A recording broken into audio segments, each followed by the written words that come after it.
என்னை வதைக்கும் அசுரன் நீயோ. பாகம் 4. அத்தியாயம் 18. ஒரு கணம் விழிச்சவன் மறு நிமிஷம் நந்திதா சென்று அடைத்த கதவை தட்டினான். ஏய் நந்திதா, என்ன விளையாட்டு இதெல்லாம்? மரியாதை கதவை தரடி என்றான். அந்த பக்கம் மௌனமே பதிலா வர எரிச்சல் அடைஞ்சவன், அடியே மொட்டைக்கணி, நீ ஏதோ பிளான் போட்டு போல இருக்குடி. இதெல்லாம் இந்த கிருபா கிட்ட நடக்கவே நடக்காது, நினைவுல வச்சுக்கோ. மரியாதையா சொல்றேன், நீயா வெளியில வந்த தப்பிச்ச, நானா ஏதாவது பண்ணி உன்னை வெளியில கொண்டு வந்தேன்னு வச்சுக்கோ, மவளை நீ செத்தடி என்றான் முகம் சிவக்க. அவனுக்கு அவள் மறுத்து தள்ளியதில் சீண்டப்பட்டிருந்தான் அந்த கோபம் அவனுக்கு. அவன் கோபத்தை அவன் பேச்சுல உணர்ந்த நந்திதா, இதுக்கு மேல பேசாம இருந்தா கதவை உடைச்சாலும் உடைச்சிடுவான் அப்படின்னு நினைச்சவன், எனக்கு ரொம்ப டயர்டா இருக்குங்க, தலை ரொம்ப வலிக்குது என்றால் உள்ளிருந்து மெல்லிய குரலில்.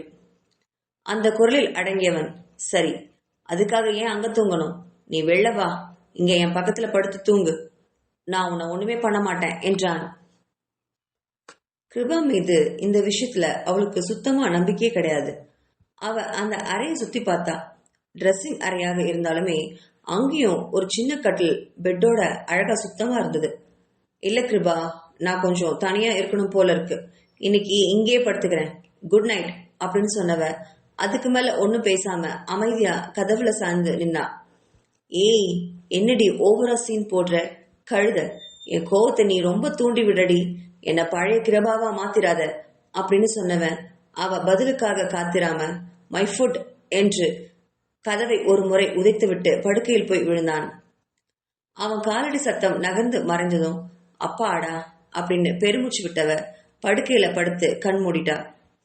மனதில் கிருபா மட்டுமே நிலைத்திருந்தான். அவனுடைய உதடுகள் பட்ட இடமெல்லாம் வலிச்சுது. அந்த வலியும் இன்பமா தெரிஞ்சுது அவளுக்கு. அவன்கிட்ட மட்டும் இழைற அந்த மனதை நினைச்சு பயந்தா. இவன்கிட்ட இனி ஒவ்வொரு நாளும் போராட்டமா இருக்க போகுது. இவனை ஒதுக்கணும்னு மூளை சொன்னாலும் பாழும் மனசு உடலும் கேட்கறதே இல்லை. அவன் தொட்டா குழஞ்சு போகுது என்று தன்னையே நொந்து கொண்டாள். உண்மையை சொன்னா கண்டிப்பா கிருபா ஒத்துக்கவும் மாட்டான்.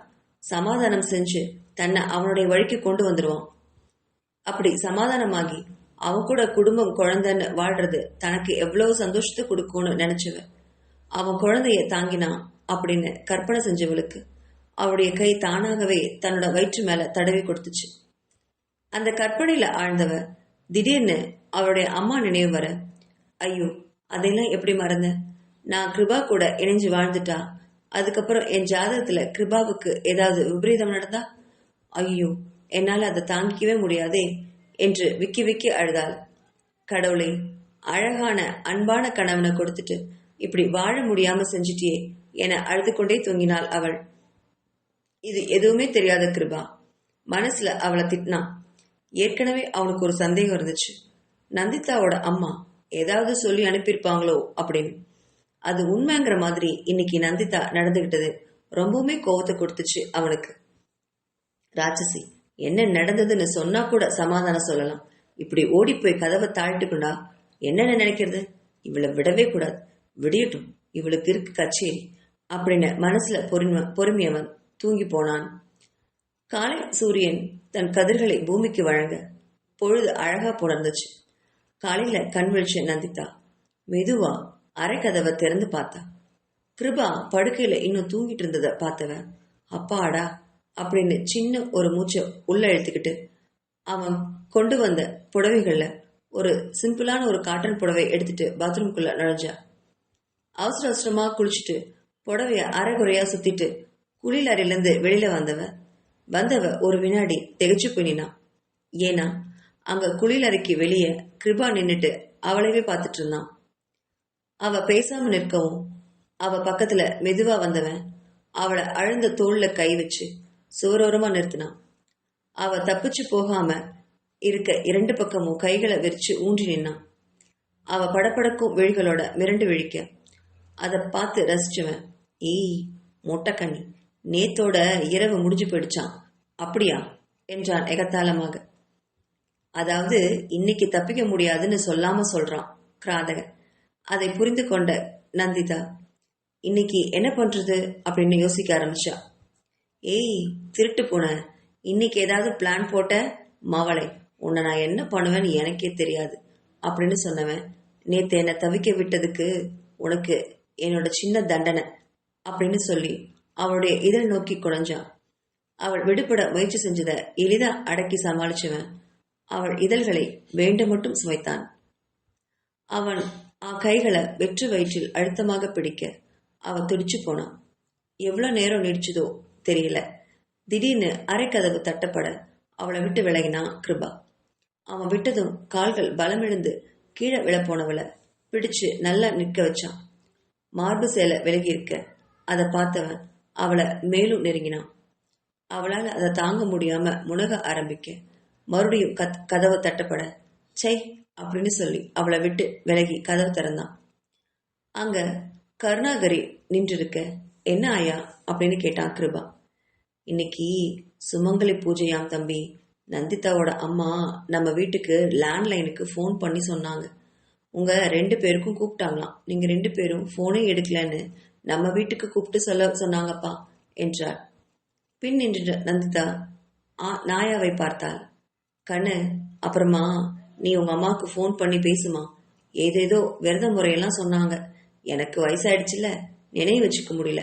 நீ அப்புறமா விபரமா கேட்டுக்கோமா என்றாள். சரிம்மா என்றவளை பார்த்து, வரையாமா, சாமிக்கு விளக்கேத்துவியாம் என்றாள். சரி என்று கருணாகரி பின்தொடர்ந்தாள் நந்திதா. அதை கண்டவன், சுத்தம் டேய் கிருபா, நீ கல்யாணம் பண்ணியும் பிரம்மச்சாரிதான்டா என்று மனதில் புலம்பியபடி குளிக்க சென்றான். கருணாகரியுடன் வெளியே வந்த நந்திதா பூஜை அறைக்கு போயிட்டு விளக்கேத்தி தன்னோட அம்மாவுக்கு ஃபோன் பண்ணி பேசினான். நந்து, இன்னைக்கு சுமங்கலி பூஜைமா. இன்னைக்கு நீ எதுவுமே சாப்பிடாம விரதம் எடுத்துட்டு பக்கத்துல இருக்கிற அம்மன் கோயில போய் நல்லா வேண்டிக்கும். நான் சொல்ற மாதிரி வீட்டுல பூஜை பண்ணி சுமங்கலி பொண்ணுக்கு புடவை வச்சு கொடு. அவங்க ஆசீர்வாதத்துல கிருபா நல்லா இருப்பாரு. மனசார வேண்டிக்கோமா என்று குரல் தழுக்க சொன்னாள் சாரதா. சரிம்மா அப்படின்னு சொன்னவகிட்ட, நந்து, நான் சொன்னது மட்டும் நினைவிருக்கட்டும் சரியா? கிருபாவோட உயிர் தான் நமக்கு இப்போ ரொம்ப முக்கியம் என்றாள். சரிம்மா, புரிஞ்சுது அப்படின்னு சொல்லி போனை வச்சுட்டு சமையல் அறைக்கு போய் கிருபாவுக்கும் அவன் தந்தைக்கும் காஃபி போட்டான். அதுக்குள்ள ஒரு பணியால் வந்து, பெரியய்யா உங்களை தோட்டத்துக்கு காஃபி எடுத்துட்டு வர சொன்னாங்கம்மா என்று கூறி போனான். அவளும் ட்ரேயை எடுத்துக்கிட்டு தோட்டத்துக்கு பக்கம் சென்றாள். 2 பேரும் தோட்டத்துல உட்காந்து பேசிட்டு இருந்தாங்க. நந்திதா வந்ததுமே வாமா அப்படின்னு சொல்லி அவங்க மாமா அழைச்சாரு. அவளையும் வந்து உட்கார சொன்னாரு. நந்திதா, கிருபா ஒரு முக்கியமான விஷயம் சொல்றான், அத நீயும் தெரிஞ்சுக்கோமா, உட்காரு என்றார் சதாசிவம். அவ உட்கார்ந்தவன, நீ சொல்லு கிருபா, இனி நந்திதாவும் எல்லா விஷயத்தையும் தெரிஞ்சுக்கிட்டோம் என்றார். கிருபா 2 பேரையும் ஒரு தடவை பார்த்துட்டு, நம்ம கிட்ட இருக்கிற கன்ஸ்ட்ரக்ஷன் கம்பெனிய 5 ஷேரா மாத்த இன்னைக்கு வக்கீல் கிட்ட பேசுறதா இருக்கேன் என்றான். நந்திதா புரியாம விழிக்கிறத பார்த்தான். ஒரு பெருமூச்சு இழுத்துட்டு, இங்க பாரு நந்து, நான் எவ்வளோ சொல்லியும் உன்னோட ஜாதக பைத்தியத்தை என்னால நிறுத்தவே முடியல, திருத்தவும் முடியல. நீ நம்புற மாதிரி எனக்கு ஏதாவது ஆயிட்டா எதிர்காலத்துல நீங்கெல்லாம் கஷ்டப்படக்கூடாது பாரு. வெறும் பணம் மட்டும் வாழ்க்கை இல்லைங்கிறது என்னோட கருத்து. உன் கூட பலமான உறவுகள் கண்டிப்பா இருக்கணும். அதனாலதான் நம்ம கம்பெனிய 5 ஷேரா பிரிச்சிருக்கேன். நீ, நான், நம்ம பிரியா, தினேஷ், சந்தோஷ் பெயருக்கு மாத்த போறேன். எனக்கு ஏதாவது நடந்தா என்னோட ஷேர் மொத்தமும் உனக்கு வந்துடும். அதை பத்தி பேசதான் உன்னை இங்க கூப்பிட்டோம் என்றான். அப்பாவுக்கு இதுல முழு சம்மதம். உனக்கு சம்மதமா என்று கேட்டான். உனக்கு இதுல ஏதாவது ஆட்சேபனை இருக்காமா என்று மென்மையாக கேட்டார் சதாசிவம். ஐயோ இல்ல மாமா என்று தழுதுழுத்த குரலில் பதில் கொடுத்தா நந்திதா. அவ அழறத உணர்ந்த சதாசிவம், என்னம்மா என்னாச்சு, ஏன் அழற என்று கேட்டவரிடம், ஒண்ணுமில்ல மாமா என்றவள் அந்த இடத்தை விட்டு அழுது கொண்டே ஓடினாள். அதை கண்ட கிருபா, ஏய் நந்து, என்னடி பிரச்சனை, என்னாச்சு என்று அவளை பின்தொடர்ந்து ஓடினான். அவள் நேராக சென்று படுக்கையில் விழுந்த அழவும், பின்தொடர்ந்து வந்தவன் அவளுடைய அழகையை எதிர்பார்க்காதால எதுவுமே பேசாம அவளுடைய முதுக தடவி கொடுத்தான். உடனே அவன் கையை தட்டி விட்டு எழுந்து கிருபாவை முறைச்சு பார்த்தா. ஏய் என்னடி இப்ப எதுக்கு முறைக்கிற, உன் நல்லதுக்கு தானே நீ எல்லாமே செய்யறேன் என்றான். இதுதான் நல்லதா? இதெல்லாம் எதுக்குடா பண்ற? எதுக்கு செய்யற? எதுக்கு செய்யற என்று என் கழுத்துல தாலி கட்டி இப்போ உன்னோட உயிருக்கு உத்தரவாதம் இல்லைங்கிற மாதிரி ஏண்டா இதெல்லாம் செய்யற? நான் உன்னெல்லாம் கேட்டேனா என்னை கல்யாணம் பண்ணிக்க சொல்லி? நான் உன்னை கேட்டேனா ஷேர் பிரிக்க சொல்லி? ஏண்டா என்னை இவ்வளோ கஷ்டப்படுத்துறீங்க? நான் என்னடா பாவம் பண்ண? மரியாதை எந்திரிச்சு வெளியில போயிடு, என் கண்ணு முன்னாடி நிக்காத என்று காட்டு கத்தினாள் நந்திதா. அவ கேட்ட கேள்வியில திகைச்சு போய் நின்னவன் அவளுடைய கோவத்துல வாடா போடான்னு பேசினதையும் மனசுல ரசிச்சான். அவகிட்ட ஒரு சின்ன புன்னகையோட நெருங்கினான். அத்தியாயம் 19. அவளை புன்னகையோட நெருங்கிய கிருபா அவ பக்கத்துல உட்கார்ந்து தோலை தொட்டு எழுப்பினான். கோவமே அடங்காத நந்திதா அவன் கைகளை மறுபடியும் தட்டிவிட்டா. ஏய் லூசு, சும்மா வாடி என்று அவளை வலுக்கட்டாயமா எடுத்து அவன் படுக்கையில் வாகாக சாய்ந்து படுத்துக்கொண்டு அவளை தன்னோட மார்புல போட்டுட்டான். அழுது கொண்டே இருந்தவளை முதுக தட்டி கொடுத்து ஆறுதல் படுத்தினான். கிருபா, எனக்கு ரொம்ப பயமா இருக்கு. என்னால உங்களுக்கு ஏதாவது ஆயிட்டா என்னால தாங்கவே முடியாது. நான் செத்தே போயிடுவேன்னு சொன்னான். ஷோ, என்ன பேச்சு நந்து இதெல்லாம்? எனக்கு ஒன்னும் ஆகாதுடா. நீ எப்பவும் தைரியமா இருக்கணும். இந்த மாதிரி எதுக்கு எடுத்தாலும் அழறது எனக்கு சுத்தமா பிடிக்காது. வாழ்க்கையில எதை இழந்தாலும் தைரியத்தை மட்டும் இழக்கவே கூடாதுடா. நான் உன் கூட இருந்தாலும் இல்லாட்டியும் நம்ம வாழ்க்கையில செய்ய வேண்டிய கடமைகளை நாம செய்ய தவறவே கூடாதுமா அப்படின்னு சொன்னவன் சின்ன மௌனத்துக்கு அப்புறம், நான் வாங்கின 2 சத்தியங்களை மட்டும் எப்பவுமே மறந்துடக்கூடாது என்ன நந்து என்றான். அவள் பதில் ஏதும் பேசாததை பார்த்து, என்ன நந்து, என் சத்தியங்களை காப்பாத்துவதானே அப்படின்னு மீண்டும் வலியுறுத்தி கேட்க, என்று தலையை ஆட்டி சம்மதம் சொன்னாள். அவள் அழுத அழுகையில் கிருபாவின் மார்பு பகுதி சட்டை மிகவும் நினைத்திருக்க அதில் நெகிழ்ந்து போனான். அவன் கைகள் அவள் தோள்களை முதுகு இடுப்பு என்று ஆறுதலுக்காக தடவி கொடுக்க ஆரம்பித்து பின் அது காதல் மோகமாக மாறியது. அவனால அவளின் உடம்பு சூட்டை தாங்கவே முடியாமல் போச்சு. அவன் உதடுகள் ஈரமாக இருந்த அவள் கன்னங்களில் பதிந்தது. அந்த உதடுகள் கீழே இறங்கி அவள் உதடுகளில் பதிய அதில் உப்பு கரித்தது.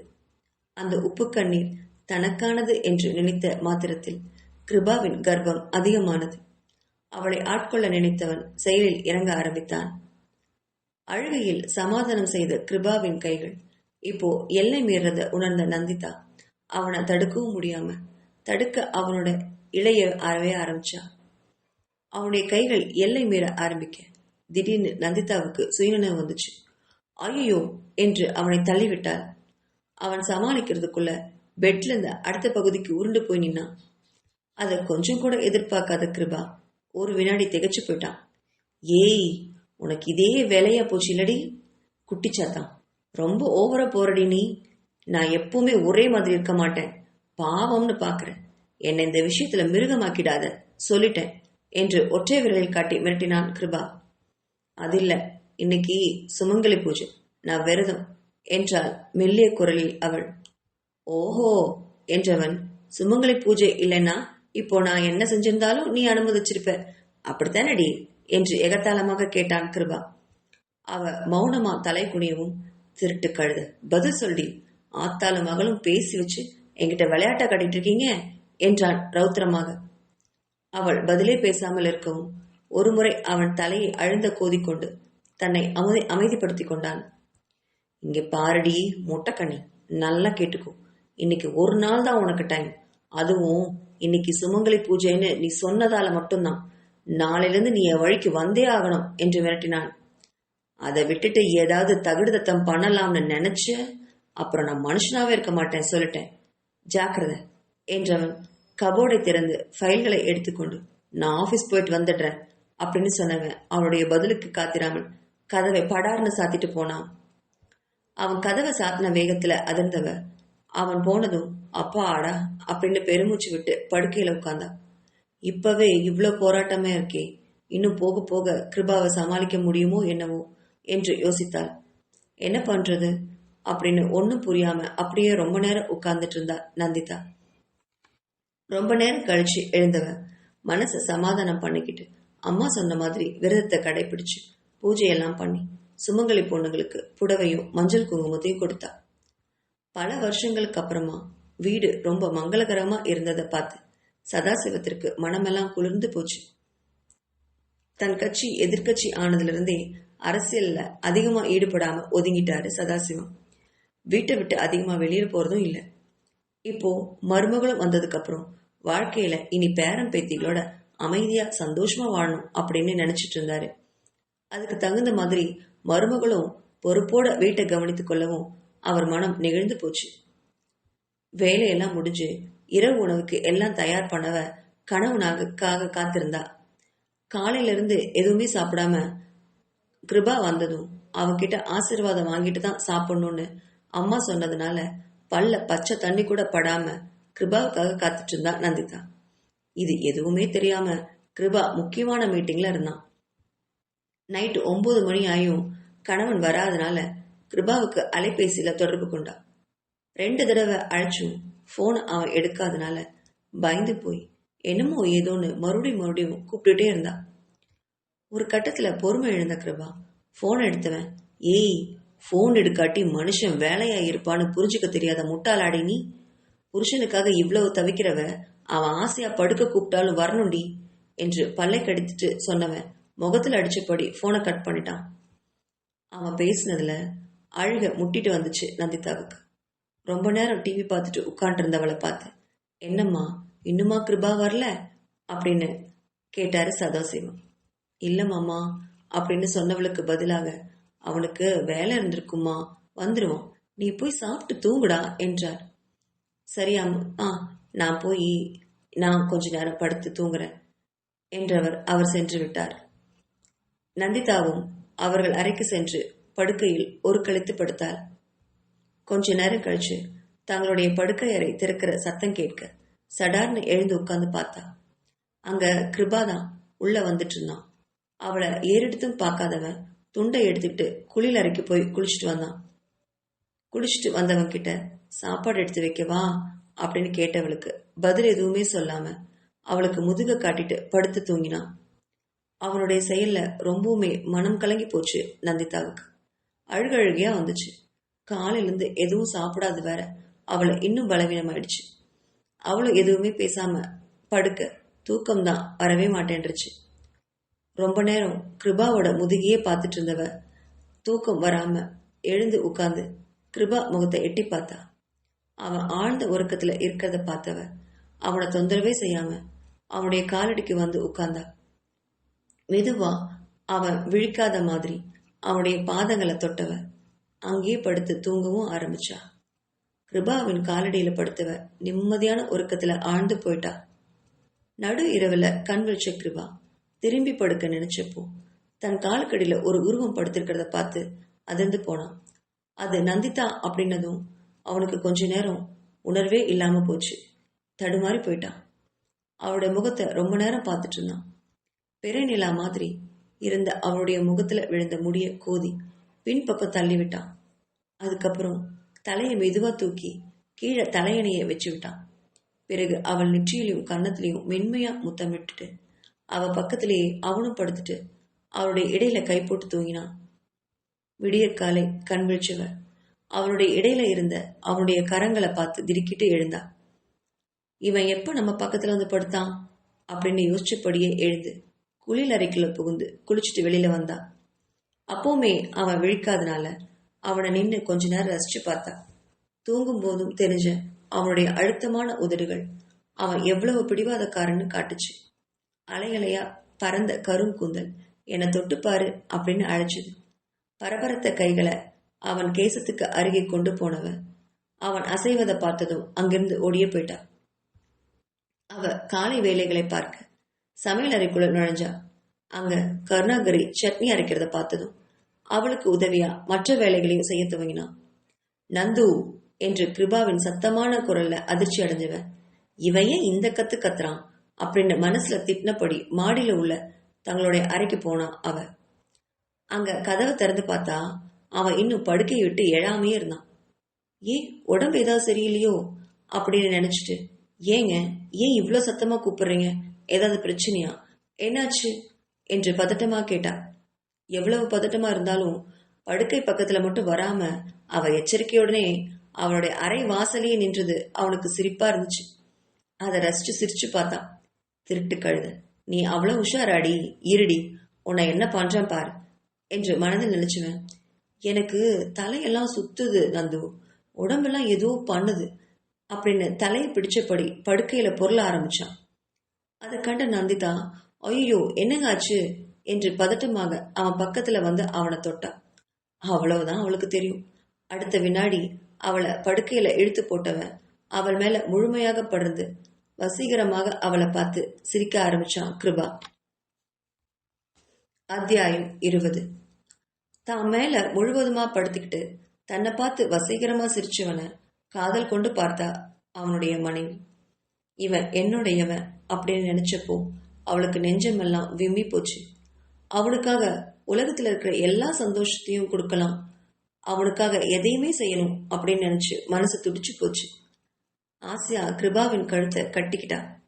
அதை கொஞ்சம் கூட எதிர்பார்க்காத கிருபா அதே ஆசையோட அவளுடைய இதழ்களை சிறைப்பிடிச்சான்.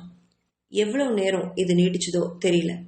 திடீர்னு அவங்களுடைய அரைக்கதவு தட்டப்பட முதல்ல சுயநினைவுக்கு வந்த நந்திதா கிருபாவை தள்ளிவிட முயற்சி செஞ்சா. அதை உணர்ந்தவன், ஏய், இந்த தடவை நானே உன்னை விட்டாதான் உண்டு என்றவன் அவளின் உதடுகள் வலிக்க கடித்தவன் மீண்டும் அரைக்கதவு தட்டப்பட அவளை விட்டு விலகினான். அவன் கடிச்ச இடம் அவன் பற்கள் பட்டதுல கொஞ்சம் ரத்தமே வந்து எரிய ஆரம்பிச்சுது. ஆனா அதையுமே ரசிச்சுதான் தொட்டு பார்த்தா நந்திதா. அவனுடைய காதல், மோகம், வேகம் எல்லாமே அவ உயிர் வர கொண்டு போய் அவளை வதச்சுது. கதவை திறந்தான் கிருபாகரன். வெளியே கருணாகரி ஆயா நிற்கவும், என்ன ஆயா என்றாள் அன்பாக. இல்ல தம்பி, நந்திதா பொண்ணு நேத்து சுமங்கலி பூஜை விரதம்னு எதுவுமே சாப்பிடல. நீ வந்ததுக்கு அப்புறம் உன் கூட சேர்ந்து ஒட்டுக்கா நைட்டு சாப்பிடணும்னு காத்துட்டு இருந்துச்சு. அப்புறமா சாப்பிட்டுச்சா இல்லையானே தெரியல, அதான் கேட்டுட்டு போலாம்னே வந்தேன். இப்பதான் நினைவு வந்துச்சு தம்பி, அதான் என்றாள். அதை கேட்ட கிருபாவுக்கு கோவம் தலைக்கேறிச்சு. பல்ல கடிச்சிட்டு அதை அடக்கினவன், அவ சாப்பிட்டா ஆயா, நீங்க போங்க, நாங்க வந்துடுறோம் என்று அவளை அனுப்பி வச்சான். ஆயா போனதும் ரௌத்ரமாக அவகிட்ட திரும்பினவன், ஏண்டி சனினே, என்னை நிம்மதியா இருக்க விட மாட்டியாடி நீ? இப்படியெல்லாம் விரதம் எடுக்கலன்னு இங்க யாரடி அழுதா? அதுவும் ஒரு நாள் முழுவதும் பட்னியா என்றான். அவனவன் காதலிச்சாமா, கல்யாணம் பண்ணாமா, குழந்தைய பெத்திட்டாமான்னு எவ்வளவு சந்தோஷமா வாழ்க்கையை வாழ்ந்துட்டு இருக்கான். நானும் இருக்கேனே, உன்னை லவ் பண்ணி தொலைச்சிட்டு காதல்ல இருந்து கல்யாணம் வரை போராட்டம் தான், இப்போ படுக்கைக்கும் போராட்டம். இதுல விரதம் அது இதுன்னு பட்னி இருந்து என்னை ஏண்டி சாவடிக்கிற என்று காட்டுக்கத்தாக கத்தினான் கிருபா. பேசிட்டே அவ பக்கத்துல வர அவளுமே பயந்து கொண்டே பின்பக்கமா மெதுவா நடந்துட்டே போய் கதவின் அருகில நின்றான். அவன் திட்டியதற்கு வாயை திறக்காம மௌனமா அழுத்தமா அவனையுமே பார்த்துட்டு நின்றுட்டு இருந்தா நந்திதா. பேசிடி முட்டக்கனி, வாயில நான் குழக்கட்டையா வச்சிருக்கேன், பேசி தொலடி என்றான் கிருபா. அவ்வளோ கஷ்டப்பட்டு எனக்கே தாலி கட்டணும், போய் வேற எவள கழுத்திலே தாலி கட்ட வேண்டியது தானே என்றால் தலையை தூக்கி தெனாவட்டுடன். அதை கேட்டவன், அடிங்க கழுத என்று அவன் வேகமாக அவள் அருகில் வர இதை எதிர்பார்த்தவள் கதவை திறந்து கொண்டு சிட்டாக பறந்து வெளியே ஓடிவிட்டாள். ராட்சசி, நைட் இங்கே தானடி வரணும், அப்ப வச்சுக்கிறண்டி உன்ன என்றவன் சிரித்துக்கொண்டே பாத்ரூமுக்குள் குளிக்க சென்றான். குளிச்சு முடிச்சு ஆபீஸ்க்கு போக ரெடியா டைனிங் டேபிளுக்கு வந்தவன் சாப்பிட உட்கார்ந்தான். நின்னு பரிமாறினவளை தடுத்து அவளையும் உட்கார வச்சு சாப்பிட வச்சான். இனி நான் எந்த வீட்டுல எப்பெல்லாம் சாப்பிட்டாலும் நீயும் கூடவே சாப்பிடணும், புரிஞ்சுதா என்றவன் அவளுக்கு இட்லியை எடுத்து ஊட்டி விட ஆரம்பிச்சான். முதல்ல மறுத்து பேசினவ அவ முறைச்சதுல அடங்கி போய் சாப்பிட ஆரம்பிச்சான். அவ சாப்பிட்டதுக்கு அப்புறமே அவனும் சாப்பிட்டான். இதை கண்ட கருணாகரியோட மனம் பூரிச்சு போச்சு. இந்த குழந்தைங்க ரொம்ப நல்லா இருக்கணும்னு இறைவனை மனமாற வேண்டிட்டா. அங்க வந்த சதாசிவம் இவங்களுடைய அன்பை பார்த்து நெகிழ்ந்து போனாரு. கிருபாவோட முகத்துல சந்தோஷத்தை பார்த்தவர் ரொம்ப சந்தோஷப்பட்டாரு. இதெல்லாம் உணரும் நிலையிலேயே அவங்க 2 பேரும் இல்ல, மனமுழுக்க காதலோட கனவுகளோட சிறகடிச்சு பறந்தாங்க. கிருபா ஆபீஸ் போனோன்னு மதியத்திற்காக எல்லா வேலைகளையும் முடிச்சிட்டு அவனுக்காக காத்திருந்தான். மத்தியானம் 12 மணிக்கு கிருபாவே அவள் அலைபேசிக்கு அழைச்சான். நந்து, மத்தியானம் ரொம்ப வேலைம்மா, சாப்பிட வீட்டுக்கெல்லாம் வர முடியாது, நீ சாப்பிட்டுட்டு ரெஸ்ட் எடு, நான் சாயங்காலம் வந்துடுறேன் அப்படின்னு சொல்லி அவளுடைய பதிலுக்கு காத்திராம போனை வச்சுட்டா. போன வச்சவளுக்கு மனம் ஆறவே இல்லை. இன்னைக்குதான் கிருபாவுக்காக பார்த்து பார்த்து சமைச்சிருந்தா. அதை கிருபா சாப்பிடாம இருக்கிறத அவளால ஏத்துக்கவே முடியல. கொஞ்ச நேரம் யோசிச்சவன் தன்னோட மாமா கிட்ட போய், மாமா, கிருபா சாப்பிட வரலையாம், வேலை இருக்கான், நான் நம்ம ஆபீஸ்க்கு போய் அவருக்கு சாப்பாடு கொடுத்துட்டு வரவா மாமா என்று கேட்டாள். உடனே அவரும், நீ போயிட்டு வாடா, நம்ம டிரைவரை கார் எடுக்க சொல்றேன் இரு என்றவர் காரில் தன் மருமகளை பத்திரமாக கிருபாவிடம் அனுப்பி வைத்தார் சதாசிவம். கிருபா கன்ஸ்ட்ரக்ஷன் கம்பெனியை பார்த்ததும் வாய் பிளந்தா நந்திதா. முன்பக்கம் அழகான ஒரு தோட்டம் அமைக்கப்பட்டிருந்துச்சு. அதை கடந்து உள்ள போனா அங்க பெரியதா ஒரு வரவேற்பறை, சுற்றிலும் சோஃபான்னு சகல வசதிகளோட இருந்துச்சு. இது தன்னுடைய கணவன் உழைப்பால வந்துச்சு அப்படின்னு நினைக்கும் போதே அவருடைய நெஞ்சமெல்லாம் விம்மி போச்சு. வரவேற்பறையில இருந்த பொண்ணு கிட்ட போனவ, மிஸ்டர் கிருபாகரனை பார்க்கணும் அப்படின்னு சொன்னா மொட்டையா. சார் இப்போ ரொம்ப பிஸியா இருக்காரு, நீங்க போயிட்டு நாளைக்கு வர முடியுமா என்றாள். நாளைக்கா என்று விழித்தவள், இல்லைங்க, நான் இன்னைக்கே இப்பவே பார்க்கணும் என்றாள் சற்று அதிகாரமாக. என்னங்க ரொம்ப அதிகாரமா பேசுறீங்க, நீங்க யாரு, ஃபர்ஸ்ட் அதை சொல்லுங்க என்றாள். நான் அவரோட மனைவி என்றாள் நந்திதா. வரவேற்பில் உள்ளவர்கள் சற்று நக்கலாக சிரித்தாள். எனது மனைவியா? எங்களுக்கெல்லாம் சொல்லாம எங்க பாஸ் கல்யாணம் எல்லாம் பண்ண மாட்டாரு அப்படின்னு சொல்லவ, இந்த மாதிரி எத்தனை பேரு பணக்கார வாலிபனுக்காக அலைகிறீங்களோ என்றாள் அவள். அவள் வார்த்தையில அர்த்தம் புரிஞ்ச நந்திதா குதித்து போனான். மேடம், வார்த்தையில மரியாதையோட பேசுங்க, இப்படித்தான் ஒரு படிச்ச பொண்ணு பேசுற முறையா? நான் சொல்றது பொய்ன்னு உங்களுக்கு தோணுச்சுன்னா உங்க பாஸ் கிருபாக்கு போன் பண்ணி கேட்டு பாருங்களேன். அதை விட்டுட்டு இப்படி பேசி உங்க கம்பெனியோட பேரை கெடுத்துக்காதீங்க என்றாள் காட்டமாக. நந்திதா பேசினதுல கோபம் பல மடங்கு தெரிஞ்சாலுமே அதுல நாவடக்கமும் இருந்ததை புரிஞ்சுக்கிட்டா. அவ சொல்றதும் சரிதானே என்று நினைத்தவள் கிருபாவுக்கு அழைச்சு, பாஸ், உங்க மனைவி உங்களை பார்க்க வந்திருக்காங்க என்று சொன்னதுதான் தாமதம். போனை கட் பண்ணியிருந்தாங்க. அவ என்னடா லைன்ல ஏதாவது பிரச்சனையோ அப்படின்னு நினைச்சவ ஹலோ ஹலோ அப்படின்னு கத்திட்டே இருந்தா அந்த வரவேற்பாளர் பொண்ணு. கிருபாவே அங்க ஓட்டம் உன்னடையுமா வந்துட்டான் ரிசப்ஷனுக்கு. வந்தவன் மூச்சு வாங்க வரவேற்பில் இருந்த பொண்ணுகிட்ட அவன் எங்க என்று கையசைக்க, அவளும் திறந்த வாயை மூடாம அதோ அப்படின்னு ஜன்னல் பக்கமா ரௌத்ரமா நின்றுட்டு இருந்தவளை கையை காட்டினான். ஐயோ, இன்னைக்கு செத்தடா கிருபா நீ என்று மனதில் நினைச்சவன் அவளுக்கு பக்கத்துல ஓடி போய் அவ கையை பிடிச்சு இழுத்துக்கிட்டு அவனுடைய அறைக்கு ஓடி போனான். அதை பார்த்த வரவேற்புல இருந்த பொண்ணு, அப்போ நம்ம பாசுக்கு கல்யாணம் ஆயிடுச்சா என்று நினைச்சபடி அவள் அலைபேசியை எடுத்து மொத்த ஆபீஸ்க்கும் செய்தியை பரப்பினாள். அவள் அறைக்குள்ள போனவன் அவளை உள்ள தள்ளிவிட்டு கதவை சாத்தாள் போட்டான். நீ என்னடி சொல்லாம கொல்லாம இங்க வந்த, இப்ப பாரு என் மானமே போயிடுச்சு என்று கத்த ஆரம்பிச்சான். ஏற்கனவே அந்த வரவேற்புல அந்த பொண்ணு பேசினதுல மனம் ரொம்பவுமே பாதிக்கப்பட்டிருந்தா நந்திதா. இப்போ கிருபா அவனுடைய மானம் பத்தி பேசவும் அவளுக்கு கோபம் பொத்துட்டு வந்துச்சு. சுற்றும் முற்றும் பார்த்த நந்திதா பக்கத்துல டேபிள்ல இருந்த பென் ஸ்டாண்டை எடுத்து அவன் மேல தூக்கி வீசினான். அதை அழகா கேட்ச் பிடித்த கிருபா, ஏய் முட்டைக்கண்ணி, என்ன விளையாட்டு இதெல்லாம் என்று சிரிப்புடன் கேட்கவும் அவளுக்கு அழுகையும் கோபமும் சேர்ந்து வர டேபிள் உள்ள எல்லா பொருட்களையும் தூக்கி தூக்கி அவன் மேல வீசினான். அதுல கடுப்பானவன், ஏய் ராட்சசி, ஏண்டி இப்படி அலப்பற பண்ற, குரங்கு குரங்கு நிறுத்திரி என்று பயந்து கத்தினான். எல்லாத்தையும் கீழே தள்ளி விட்டவ இனி அங்க ஒண்ணுமே இல்லை அப்படின்னதும் அமைதியானான். அழுதுகிட்டே போய் கிருபாவோட நாற்காலியில உட்கார்ந்து கொண்டு கால்களை கட்டி கொண்டு பரிதாபமா கிருபாவை பார்த்தா. என்னடா ஆச்சு, ஏண்டி இப்படி எல்லாம் பண்ற என்று கேட்டபடி அவ பக்கத்துல வர ஆரம்பிச்சான். அவன் பக்கத்துல வர்றத பார்த்த நந்திதா, கிட்ட வராதடா, வந்த உனக்கு கொன்னுடுவேன் என்றால் அழுது கொண்டே. அவன் அங்கேயே நிற்கவும் அந்த வரவேற்புல இருந்த பொண்ணு என்னை என்ன சொன்னா தெரியுமா, எங்க பாசுக்கு பொண்டாட்டின்னு பொய் சொல்லிட்டு பணக்கார வாலிபனுக்கு அலையிறியான்னு கேட்டா. நான் இதுக்குதான் அன்னைக்கே சொன்னேன், என்னை இன்னைக்கு எல்லாருமே திட்டுத்தாடி ஓடி போனவ பணக்கார பசங்களுக்காக அலையிறவன தானே சொல்லுவாங்க, எல்லாத்துக்கும் நீதானடே காரணம், இந்த தாலியை கட்டி என்னை இப்படி அவமானப்படுத்துறீங்க அப்படின்னு முகத்தை மூடி அழுதா. அவ இப்படி பேசி அழறத அவனால தாங்கவே முடியல. உதட்ட கடிச்சிட்டு தன்னை சமாதானம் செஞ்சுட்டு தன்னோட மனைவிய தவறா பேச இனி யாரையுமே விடக்கூடாதுன்னு நினைச்சுவன் யோசிச்சு ஒரு முடிவையும் பண்ணான். தன்னோட முடிவை நந்திதா கிட்ட சொன்னான். நந்து என்னை மெல்ல அழைச்சு அடுத்த வாரத்துல ஒரு ரிசப்ஷன் வச்சு நம்ம திருமண விஷயத்த மற்றவங்களுக்கெல்லாம் சொல்லிடலாம். அதற்கு முன்னாடி நாளைக்கு செய்தித்தாள்ல நம்ம திருமண விஷயத்த வெளியிடலாம், ஓகேவா என்றான் மெதுவாக, ஆனால் அழுத்தமாக.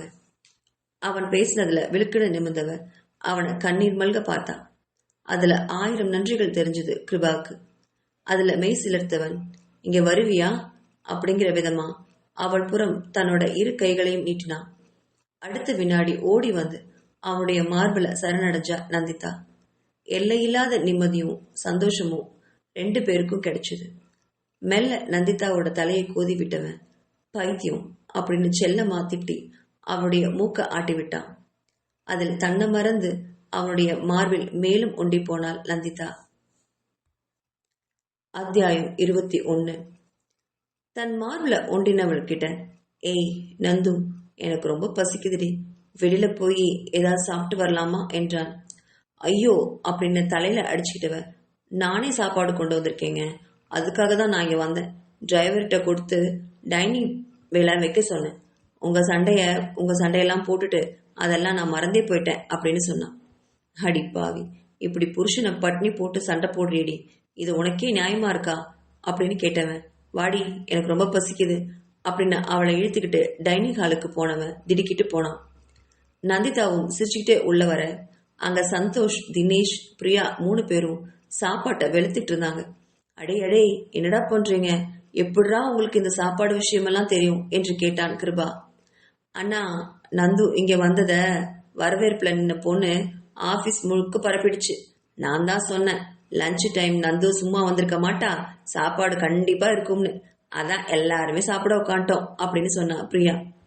ஆமாடா, நாங்க கொஞ்ச நேரம் உனக்காக வெயிட் பண்ணி பார்த்தோம், நீ வர்ற மாதிரி தெரியல, பிரியாணி வாசம் வேற இழுத்துச்சு, அதான்டா சாப்பாடை ஓபன் பண்ணிட்டோம் என்றான் தினேஷ். நீ கவலைப்படாத மச்சி, உனக்குன்னு ஒரு பங்கு எடுத்து வச்சிருக்கோம் அப்படின்னு சொன்னவன் கிருபா பக்கத்துல ஒரு தட்டை நகர்த்தினான். அதை பார்த்த கிருபா, எதையும் விட்டா நம்மளுக்கு இன்னைக்கு பட்னி தான் அப்படின்னு நினைச்சவன் அதை வாங்கி வேகமா உள்ள தள்ளினான். ஹேய் நந்து, உனக்கும் ஒரு பங்கு இருக்குடி, வா வா வந்து சீக்கிரமா சாப்பிடு என்றாள். ஆமா நந்திதா, நீ வேணாம்னு சொன்னா அதையும் அவளே சாப்பிட்டுருவா என்றான் தினேஷ். இதையெல்லாம் கண்ட நந்திதாவுக்கு அவனுடைய நட்பின் பலம் நல்லா புரிஞ்சுது. இவங்க கூட தானும் ஒருத்தியா ஆகணும்னு தான் கிருபா பார்ட்னர்ஷிப் செஞ்சான் போல இருக்கு அப்படின்னு தன்னோட கணவனை பெருமையோட பார்த்தா அவ. அவனும் நந்திதாவே பார்த்துட்டு இருந்தவன் அவள் பார்க்கவும் ஒற்றை பூர்வத்தை தூக்கி என்ன அப்படிங்கிற மாதிரி பார்க்க வெக்கத்துல தலை குனிஞ்சா நந்திதா.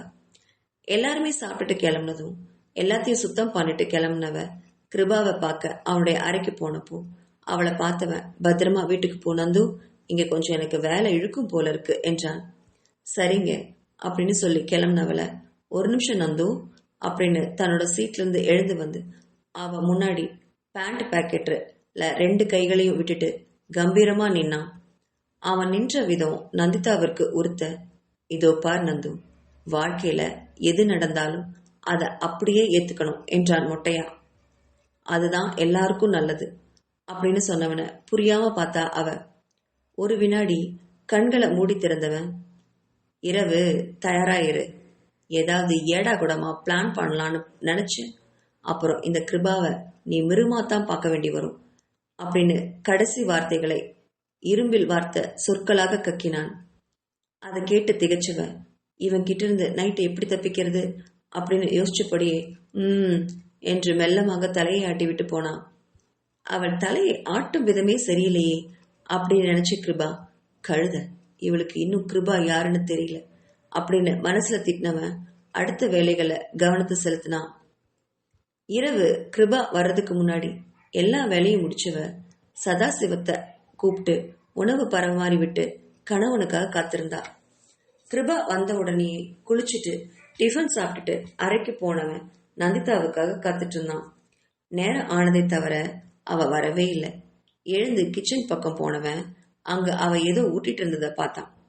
முட்டைக்கண்ணி இவளை என்று மனசுல திட்டினவன் கிச்சனுக்கு போய் அவளை திமிர படுக்கை இறக்கி தூக்கிட்டு வந்தான்.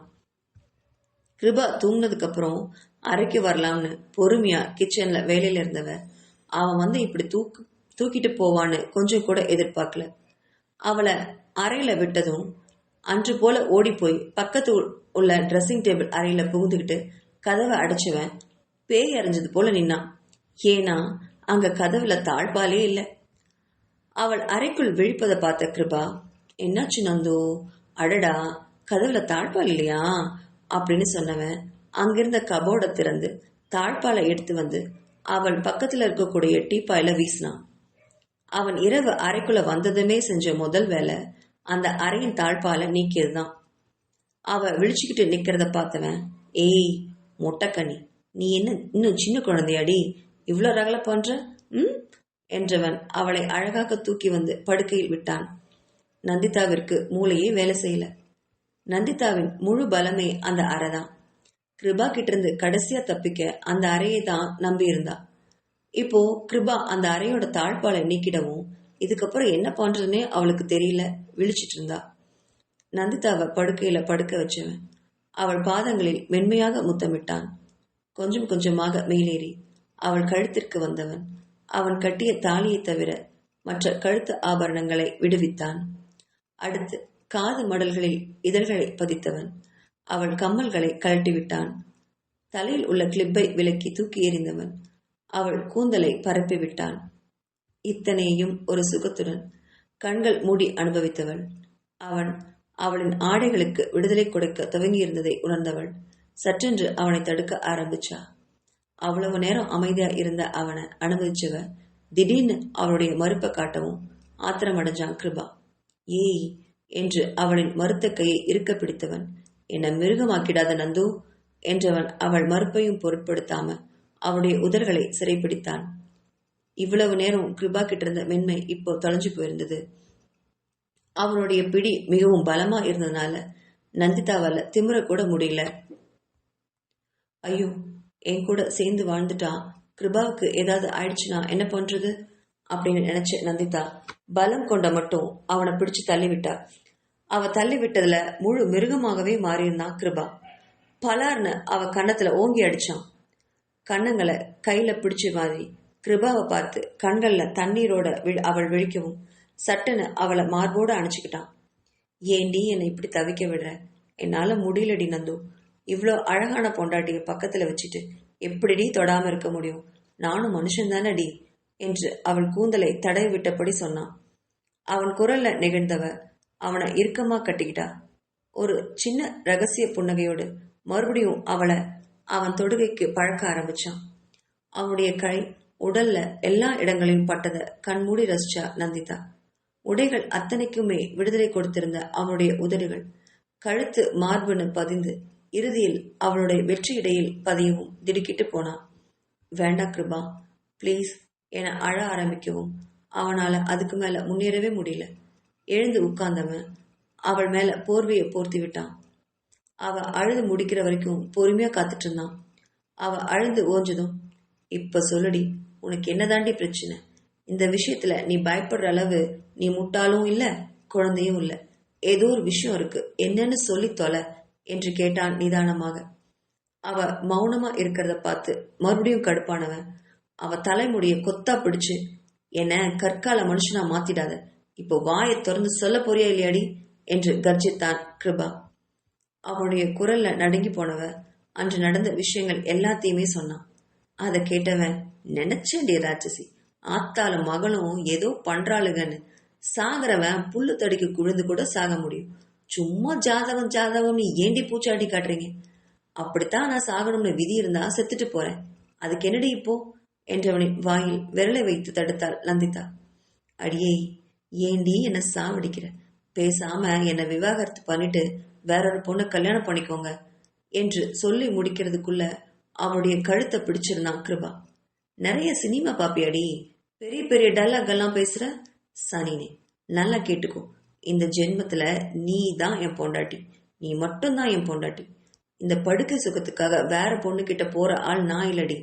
இதோ பாரடி முட்டைக்கண்ணி, இனி நீயா வந்து இந்த கிருபாக்காக ஏங்கி இந்த தாம்பத்தியத்துக்கு ஆசைப்படுற வர நானா உன்னை தொடவே மாட்டேன்டி அப்படின்னு சொன்னவன் அவ கழுத்திலிருந்து கையை எடுத்துக்கொண்டு அவளை பிடிச்சு தள்ளி விட்டான்.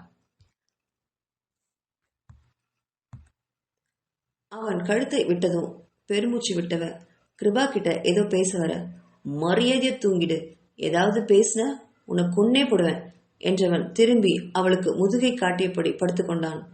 நந்திதா வந்த கண்ணீரை துடைச்சிட்டு கிருபாவோட முதுக பார்த்துக்கிட்டே தூங்கினா. அத்தியாயம் 22. அடுத்த நாள் காலையில வழக்கம் போல எல்லா வேலையும் முடிச்சுட்டு கிருபாவையும் சதாசிவத்தையும் உணவு சாப்பிட அழைச்சான். டைனிங் டேபிள்ல உட்கார்ந்த கிருபா நந்திதாவையும் உணவு உண்ணும்படி சொன்னான். அப்பா, அடுத்த வாரம் எங்க கல்யாணத்தை உறுதி செஞ்சு ஒரு ரிசப்ஷன் ஏற்பாடு பண்ணிடலான்னு இருக்கேன் என்றான். கண்டிப்பா கிருபா, நல்ல விஷயம், நானே சொல்லலாம்னு நினைச்சேன் என்றார் சதாசிவம். அப்புறம்பா, இன்னையிலிருந்து நந்திதாவும் அலுவலகத்திற்கு வரட்டும்பா, வேலையெல்லாம் கத்துக்கிட்டோம் என்றான். என்னடா, இப்பதான் கல்யாணமாயி வந்திருக்கா, இப்பவே ஆபீஸ் கூட்டிட்டு போகணுமா? கொஞ்ச நாள் போகட்டுமே என்றார். நீ அவளை அங்கேயும் போய் டார்ச்சர் பண்ண போறியா என்று கேட்டார்.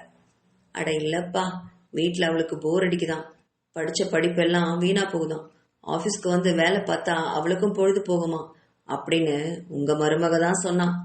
ஆனா உங்களை தனியா எப்படி விட்டுட்டு வர்றதுன்னு ரொம்ப யோசிக்கிறா அப்படின்னு நந்திதாவை பார்த்துக்கிட்டே சொன்னான் கிருபா. அவனுடைய பார்வையில குழம்பி போனா நந்திதா. திரு திருன்னு விழிச்சா. என்னம்மா, கிருபா சொல்றது உண்மையா? உனக்கு வீட்டுல போர் அடிச்சா நீ நம்ம ஆபீஸ்க்கு போயிட்டு வாமா, எனக்கு தனியா இருந்து பழக்கம் தானே, நான் நினைச்சு நீ எல்லாம் கவலைப்படாத என்றார்.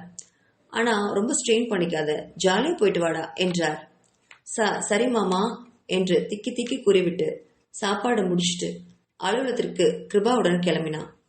கார்ல போகும்போது கிருபாவை திரும்பி பார்த்து, நான் ஆபீஸ்க்கு வரேன்னு உங்ககிட்ட சொன்னனா என்றால் கோவமா. இல்ல பின்ன, வீட்லயே உட்கார்ந்து படிச்ச படிப்பெல்லாம் வேஸ்ட் பண்ணிட்டு சோம்பேறியா இருக்க போறியா என்று கேட்டான் அவனும் விடாமல். நான் அதுக்காக சொல்லல அப்படின்னு மெல்ல சொன்னவள, மாமா கிட்ட ஏன் பொய்யெல்லாம் சொன்னீங்க அப்படின்னு தான் கேட்டேன்.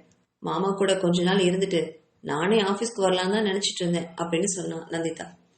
நீதான் அடிக்கடி பயந்து சாரியே, எனக்கு ஏதாவது ஆயிடுமோன்னு. சப்போஸ் நீ சொன்னது போல எனக்கு ஏதாவது ஆயிட்டா உனக்கு தொழில் கத்து கொடுக்காம போயிட்டேனேன்னு எனக்கு மனசு உறுத்தும். அதுதான் சீக்கிரமா உன்னை கூப்பிட்டு வந்துட்டேன். அது மட்டும் இல்ல, சும்மா இருந்தா கண்டதெல்லாம் யோசிச்சு தினமும் என்ன சாகடிப்படி நீ, அதுக்காகவும் தான் உன்னை என் பக்கத்திலே வச்சு இனி உன்னை நான் சாகடிக்க போறேன் பாரு என்றான் கிருபா. கிருபா சொன்னதை கேட்ட நந்திதா எதுவுமே பேசாம உதட்ட கடிச்சிட்டு தலை குனிஞ்சு உட்கார்ந்தா. கிருபா மனசுல நினைச்ச திட்டமே வேற. நந்திதாவை அவன் பக்கத்திலே வச்சுக்கணும்னு நினைச்சான். தன்னை பார்த்துக்கிட்டே இருந்தா அவன் மனசு மாறும்னு நம்பினான். அதனாலேயே அவளை அலுவலகத்திற்கு அழைச்சிட்டு போறான். நந்திதா அலுவலகத்திற்கு வந்ததுமே பணியாளர்கள் எல்லாருமே கூடி நின்று வாழ்த்து சொல்லி மலர் கொத்து கொடுத்து வரவேற்பா ஒரு மீட்டிங்கும் ஏற்பாடு பண்ணியிருந்தாங்க. அதுல பேசின கிருபா, அனைத்து தோழர் தோழியர்களுக்கு வணக்கம், இன்னைக்கு என் வாழ்க்கையில சிறப்பான நாள். நந்திதாவை தன்னோட பக்கத்துல நிறுத்தினவன் இவ என்னுடைய மனைவி. சில சூழ்நிலை காரணங்களால எங்களை யாராலையுமே பிரிக்க முடியாது அப்படிங்கிறதுக்காக நாங்க கல்யாணம் பண்ணிக்க வேண்டிய சூழ்நிலை வந்துச்சு. அடுத்த வாரம் ஒரு சின்ன ரிசப்ஷன் ஏற்பாடு பண்ணிருக்கோம், அதுக்கு எல்லாரும் குடும்பத்தோட வந்து எங்களை வாழ்த்தணும் அப்படின்னு அன்போட கேட்டுக்கிறோம் அப்படின்னு சொன்னான். இப்போ சின்ன ஸ்நாக்ஸ் பார்ட்டி மட்டும் ஏற்பாடு பண்ணிருக்கோம், எல்லாரும் சாப்பிட்டுட்டு வேலை பார்க்க போலாம் என்றான். இதையெல்லாம் ஒரு மாய உலகத்துல இருந்து கேட்கறது மாதிரி பார்த்தவ எப்படி என்று திகைச்சு போய் நின்னான். அவ பக்கத்துல வந்த பிரியா, ஏய் நந்து, என்னடி இப்படி திகைச்சு போய் நிக்கிற? எல்லாம் கிருபுவோட வேலைதான். ஆமா நந்து, காலையில 5 மணிக்கே எங்க 3 பேரையும் எழுப்பி விட்டான். நீ ஆபீஸ் வரப்போறதா சொல்லி உன்னை அறிமுகப்படுத்தி வரவேற்க எல்லா ஏற்பாடுகளையும் பண்ணான் என்றான் தினேஷ். உன்னை நேத்து ஒரு பொண்ணு தப்பா பேசிட்டான்னு இனி யாருமே உன்னை ஆபீஸ்ல தப்பா பேசக்கூடாதுன்னு இந்த ஏற்பாடே செஞ்சான் அவன் என்றான் சந்தோஷ். ஒரு கர்வத்தோடு தன்னோட கணவனை பெருமையோட பார்த்துக்கிட்டே இருந்தா நந்திதா. அவ பார்வையை உணர்ந்தவன் அவ பக்கத்துல வந்து, என்னடி அப்படி பாக்குற, ஏதாவது சொல்லணுமா என்று கேட்டான். இல்ல, என் புருஷன் என்னை எவ்வளவு லவ் பண்றாருன்னு மெய் மறந்து பார்த்துட்டு இருந்தேன் என்றாள் நந்திதா. நான் உன்னை எவ்வளவு லவ் பண்றேன்னு ஒவ்வொரு தடவையும் உனக்கு காட்டிட்டு தாண்டி இருக்கேன், நீதான் என்னை கண்டுக்கவே மாட்டேங்கிற என்றான் அங்கலாய்ப்புடன். அவ பதிலே பேசாம தலை குனிவதை பார்த்தவ, ராட்சசி, வாயை திறக்கிறாளா பாரு, அமுக்குனி அமுக்குனி என்று பல்ல கடிச்சுக்கிட்டு திட்டிட்டே அவ இடுப்புல யாருக்கும் தெரியாம நறுக்குன்னு கிள்ளி வச்சான் கிருபாகரன். அவன் கிள்ளியதுல ஆணு கத்துனவள எல்லாரும் திரும்பி பார்க்க அசடு வழிஞ்சிட்டு ஒண்ணுமில்லன்னு விதவிதமா அந்த இடத்தை விட்டு வேகமா ரெஸ்ட் ரூம்க்கு போனா நந்திதா. அவ போன வேகத்தை பார்த்த கிருபா வாய்க்குள்ள சிறப்ப அடக்கி கொண்டான். இருடி முட்டைக்கனி, என்னை தொடவே முடியாம பட்னி போடுறல்ல நீ. இனி இருக்கு உனக்கு. ஒவ்வொரு நிமிஷமும் உன்னை எனக்காக ஏங்க வைக்கல நான் கிருபாவே இல்லடி அப்படின்னு மனசுக்குள்ள சபதம் போட்டுக்கிட்டான். ரெஸ்ட் ரூம் போன நந்திதா சேலையை விலக்கி அவன் கிள்ளையை எடுத்த கண்ணாடியில பார்த்தா. நல்லா சிவந்திருந்துச்சு. அரக்கன் ராட்சசன் எப்படி கிள்ளி வச்சிருக்கான், தொட்டாவே வலிக்குது, வேணும்னே போன்றான் ராஸ்கல் என்று மனதில் திட்டியவள் அந்த வலியை ரசிக்கவும் தவறவில்லை. அவன் கிள்ளிய இடத்தை தொட்டு பார்த்துக்கிட்டே அவனுடைய விரல்கள் தன் உடம்பு முழுவதும் பட்டா அந்த வலியும் சுகமும் எப்படி இருக்கும்னு ஒரு கணம் அவன் மனசு கற்பனை தான் செஞ்சுது. அடுத்த கணம் ஐயோ வெக்கங்கட்ட மனசு எதையெல்லாம் நினைக்குது பாரு அப்படின்னு தன்னோட தலையிலேயே கூட்டிட்டவ பாத்ரூம் விட்டு வெளியில போனான். எல்லாம் முடிஞ்சு அவங்கவுங்க இருக்கைக்கு போய் உட்கார்ந்து தங்களுடைய வேலையை பார்க்க ஆரம்பிச்சாங்க. பிரியா, தினேஷ், சந்தோஷ்குன்னு தனித்தனி கேபின் கொடுத்துருந்தான் கிருபா. நந்திதாவை தன்னோட அறையிலேயே அவன் பக்கத்திலேயே ஒரு நாற்காலி ஒன்றை போட சொல்லி உட்கார வச்சிருந்தான். ஏன் என்ன மட்டும் உங்களோட வச்சிருக்கீங்க? எனக்கும் தனி கேபின் வேணும், கொடுங்க என்றாள் அதிகாரமாக. ஏய் குட்டிச்சாத்தான், எனக்கு எப்பவுமே என் பொண்டாட்டி என் பக்கத்துல தாண்டி இருக்கணும், அப்படிதான் நான் சத்தியமும் வாங்கியிருக்கேன், மறந்துட்டியாடி என்றான். அதுக்காக ஆபீஸ்ல கூடவா என்று கேட்டு இழுத்தவளை தன் மடியில் உட்கார வைத்தான். அவன் மடியில அமர்ந்தத எண்ணி வெக்கப்பட்டு அவள் நெளிய, ஏய் குரங்கி, கொஞ்சம் நெளியாம உட்கார்ந்து தொலை என்று சொல்லி அவளை மேலும் தன் பக்கமாக இழுத்து இறுக்கி அணைத்து கொண்டான். தன் கேபின் கொடுத்தால் இப்படியெல்லாம் உன்னை கொஞ்சம் முடியுமா அப்படின்னு கேட்டவன் கிட்ட இருந்து விலகி நினைக்க நறுக்குன்னு அவ கழுத்துல கடிச்சு வச்சான். ஐயோ அப்படின்னு கத்திட்டே எழுந்தவகிட்ட, இப்ப நான் உன்னை என்னடி பண்ண? நீ சொன்னபடி நான் உன்னை தொல்லை பண்ணவே இல்லை. ஆனா நான் நினைக்கும் போது உன்னை தொடுவேன், கட்டிப்பிடிப்பேன், முத்தம் கொடுப்பேன், கிள்ளுவேன், கடிச்சு கூட வைப்பேன். நீதான் கல்யாணம் பண்ணியும் எந்த உணர்ச்சியும் இல்லாத ஜடமாச்சே, நீ அப்படியே இரு அவ்வளவுதானே என்றான் கிருபா. நானா உணர்ச்சி இல்லாத ஜடம் அப்படின்னு கிருபாவை பார்த்து மறைச்சுவ. இவன் கிட்ட பேசினா நம்ம மண்டை தான் வெடிக்கும் அப்படின்னு நினைச்சு அவ முன்னாடி இருக்கக்கூடிய கம்ப்யூட்டரை ஆன் பண்ணா நந்திதா. அத்தியாயம் 23. நந்திதா வேலையில இறங்கினத பார்த்தவன் மனசுல அவளை மெச்சிட்டு இதுக்கு மேல அவகிட்ட வம்பு பண்ணாம எல்லாத்தையும் கத்துக் கொடுக்க ஆரம்பிச்சான். அன்றைய மதிய வேலையில் போது அவளுடன் பியாவா இருந்த பிருந்தா அவங்களுடைய அறை கதவை தட்டிட்டு உள்ள வந்தா. பார்க்க 40 வயசு பொண்ணா இருந்தா. அவளை நந்திதாவுக்கு அறிமுகம் செஞ்சு வச்சான் கிருபாகரன். 2 பேரும் புன்னகையோட கை குலுக்கிட்டாங்க. இவ பேரு பிருந்தா, நம்ம கம்பெனியில 3 வருஷமா பணிபுரிகிறாரு. ரொம்ப திறமசாலி, எந்த சந்தேகம் வந்தாலும் இவங்க கிட்ட நீ கேட்கலாம் நந்து என்றான் கிருபா. நந்திதா பிருந்தாவை பார்த்து அழகா சிரிக்க, பிருந்தா கிருபாவை பார்த்து, சார் உங்க மனைவி ரொம்ப அழகா இருக்காங்க என்றாள். பார்க்க பொறுமையான பொண்ணா புத்திசாலித்தனமா தெரியுறாங்க அப்படின்னு சொல்லிட்டு, நீங்க எப்ப வேணாலும் என்கிட்ட என்ன சந்தேகம் வந்தாலும் உங்க சகோதரியா நினைச்சு என்கிட்ட கேட்கலாம் மேடம் என்றாள் பிருந்தா நந்திதாவை பார்த்து. மேடம் எல்லாம் வேண்டாம் பிருந்தா, அக்கா சும்மா நந்திதானே கூப்பிடுங்க என்றாள் புன்னகையுடன். பிருந்தா மனம் நெகிழ்ந்து போனா. எவ்வளோ அருமையான பொண்ணு, இதனாலதான் நம்ம முதலாளி இவகிட்ட மயங்கி கிடக்கிறா போல என்று மனதில் எண்ணமிட்டபடி சரி நந்திதா என்றவள் கிருபா சொன்ன நோட்ஸை குறிச்சுக்கிட்டு வெளியில போனா. அவ வெளியில போனோன்னு கிருபா நந்திதாவை பார்த்து, பிருந்தாவை நான் புத்திசாலின்னு நினைச்சேன், கடைசியில அவளும் என்ன ஏமாத்திட்டா என்றான் பூடகமா. அவன் என்ன சொல்ல வரான் அப்படிங்கிற மாதிரி நந்திதா கிருபாவை பார்க்க, நீ அழகா இருப்பதா சரியா சொன்ன பிருந்தா, நீ புத்திசாலி பொறுமைசாலின்னு தப்பா சொல்லிட்டு போயிட்டாங்க அப்படின்னு சொன்னான் வாய்ப்புள்ள சிரிப்பை அடக்கினபடி. அவனை பார்த்து முறைச்சிட, ஏன் என் புத்திசாலித்தனத்துக்கும் பொறுமைக்கும் என்ன குறையும் என்றால் கோபமாக. நீ புத்திசாலியா இருந்திருந்தா இந்த ஜாதகத்தை நம்பி நம்ம இளமையையும் வாழ்க்கையும் வீணாக்கியிருக்க மாட்டேன். பொறுமைசாலியா இருந்ததா என் வார்த்தைக்கு மரியாதை கொடுத்து என்னை எல்லா விதத்திலையும் திருப்தி பண்ணியிருப்ப என்றான் அவளையே குறுமையா பார்த்தபடி. அவன் பேச்சிலும் பார்வையிலும் வெக்கப்பட்டு முகம் சிவந்தவன், எங்க சுத்தினாலும் இதுலயே வந்து நிப்பீங்களா? உங்க நினைவு எப்பவுமே இதுல மட்டும்தான் இருக்குமா என்று கேட்டாள் நந்திதா. அவ கேட்டதுல கோபம் அடைஞ்சவன், பின்ன ஏண்டி நான் என்ன சாமியாரா? எந்த ஆசையும் இல்லாம இருக்க? இவ்வளவு அழகான ஒரு பொண்டாட்டியை வச்சுட்டு எதுவுமே பண்ணக்கூடாது நான் எப்படி என்று ஆத்திரமாக கேட்டவன், இருடி இதுக்கெல்லாம் காரணம் உங்க அம்மா தானே, அவங்களுக்கு ஒரு நாள் இருக்கு என்று முழு வேகத்துடன் வேலையில் இறங்கினான். அவன் பேசினதுல பயந்து போன நந்திதாவும் இதுக்கு மேல இவன்கிட்ட வாயை கொடுக்காம வேலையை கவனிக்கிறது தான் நல்லதுன்னு வேலையை கவனிக்க ஆரம்பிச்சா. நாட்கள் இப்படியே போக அவங்களுடைய திருமண வரவேற்பும் நடந்துச்சு. அதுல எல்லாருமே சந்தோஷத்தோட கலந்துக்கிட்டாங்க.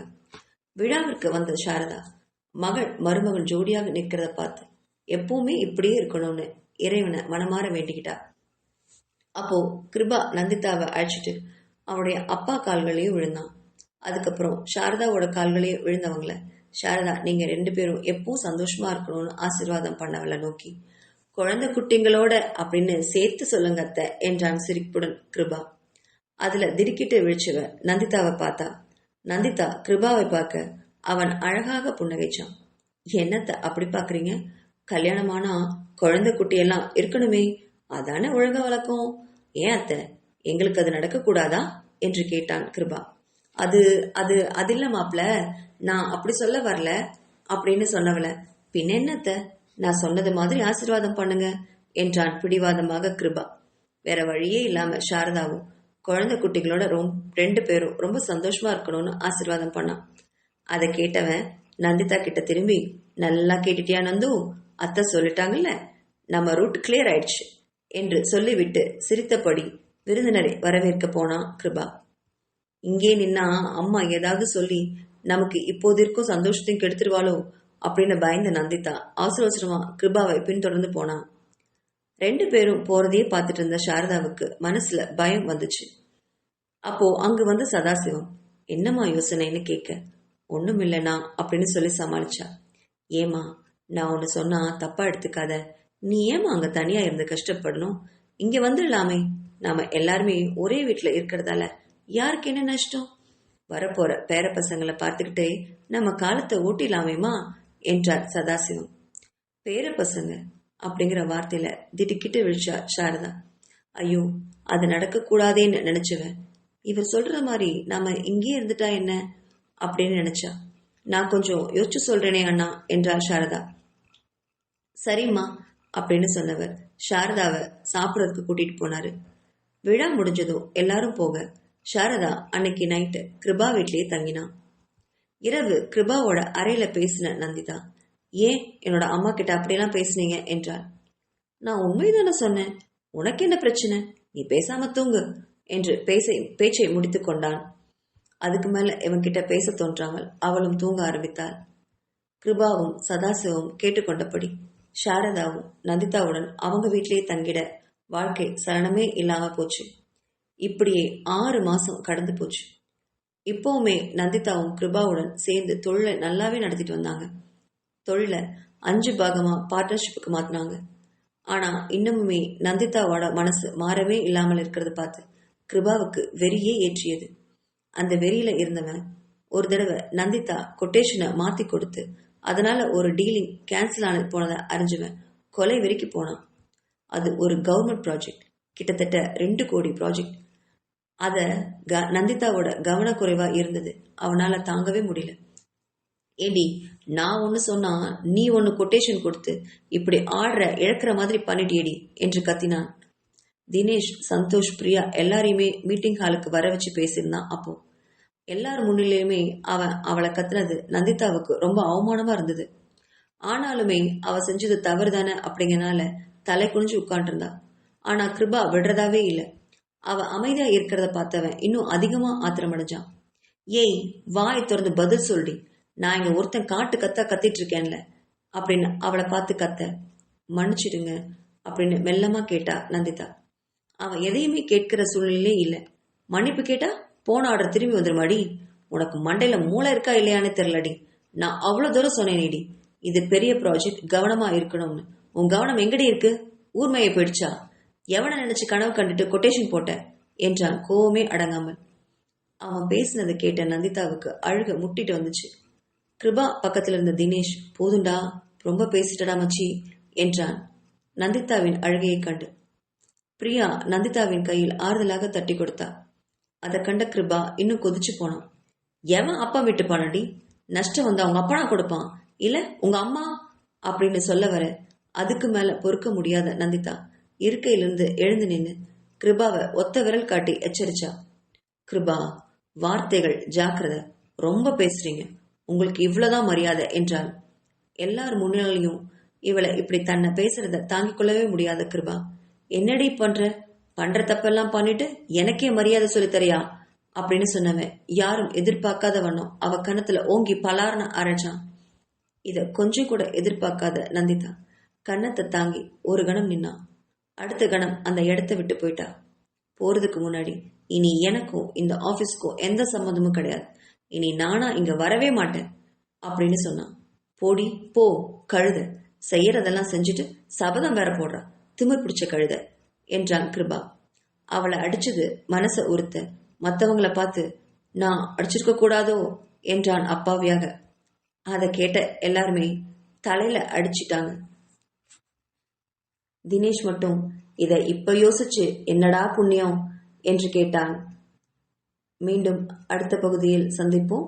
நன்றி.